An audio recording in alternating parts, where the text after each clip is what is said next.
Howrah bridge Kolkata এবং হাওড়ার মধ্যে সংযোগ স্থাপন করে, যা শুধুমাত্র সাধারণ মানুষের যাতায়াতই নয়, ব্যবসা বাণিজ্যের ক্ষেত্রেও একটি গুরুত্বপূর্ণ ভূমিকা পালন করে। এটি একটি ক্যান্টিলিভার ব্রিজ, যার দৈর্ঘ্য ৭০৫ মিটার।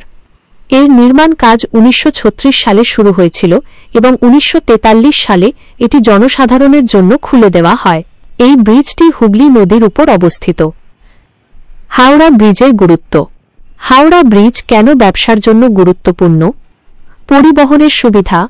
এটি কলকাতা এবং হাওড়ার মধ্যে সড়কপথের মাধ্যমে দ্রুত যাতায়াত নিশ্চিত করে। এর ফলে পণ্য পরিবহন এবং বাণিজ্যিক কার্যক্রম সহজ হয়। অর্থনৈতিক কার্যকলাপ।